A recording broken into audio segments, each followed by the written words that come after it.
Hi friends, welcome back to our channel. ఈరోజు వచ్చేసి ఈ వీడియోలో 5x5 చుక్కల ముగ్గుని వేస్తున్నానండి. చుక్కల ముగ్గు వచ్చేసి చాలా సింపుల్గా చాలా ఈజీగా ఉంటుంది. 5x5 డాట్స్ చుక్కలు పెట్టుకోవాలి. నెక్స్ట్ వచ్చేసి ఇంక ఇలా ఈ షేప్లో లైన్స్ వేసుకోవాలి. ఈ లైన్స్ వచ్చేసి చూడటానికి చాలా చక్కగా చాలా అందంగా ఉంటాయి. నెక్స్ట్ వచ్చేసి ఇంకా ట్రయాంగిల్ షేప్లో ఇంక ఇట్లా డాట్ పెట్టేసి ఇంక లైన్స్ వేసుకొని ఇట్లా ఫ్లవర్ డిజైన్ వేసుకోవాలి. నెక్స్ట్ వచ్చేసి ఈ షేప్లో లైన్స్ వేసుకోవాలి.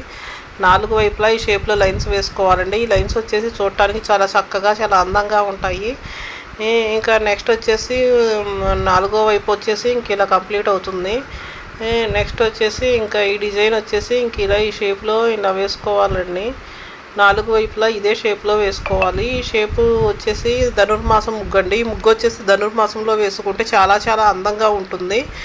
4 వైపులా సేమ్ డిజైన్ వేసుకోవాలండి. 4 వైపులా సేమ్ డిజైన్ వేసుకోవాలి. ఈ డిజైన్ వచ్చేసి చూడటానికి చాలా చక్కగా చాలా అందంగా ఉంటుంది. ఫ్లవర్ డిజైన్ వేసుకోవాలి. ఈ ఫ్లవర్ డిజైన్ వచ్చేసి చాలా అందంగా ఉంటుందండి. ఈ ముగ్గు అనేది ఇంటి లోపల ఇంటి బయట అందంగా అలంకరించు ప్రాచీన కాలం నుండి వస్తున్న భారతీయ సాంప్రదాయం. ఎవరైతే ఉదయాన్నే నిద్రలేచి ఇంటి గుమ్మం ముందు ముగ్గు వేసుకుంటారో వారికి లక్ష్మీ అమ్మవారు అనుగ్రహిస్తుందండి. ఈ వీడియో కనుక మీకు నచ్చినట్లయితే వీడియో లైక్ చేయండి, ఛానల్ని సబ్స్క్రైబ్ చేసుకోండి. Thank you for watching.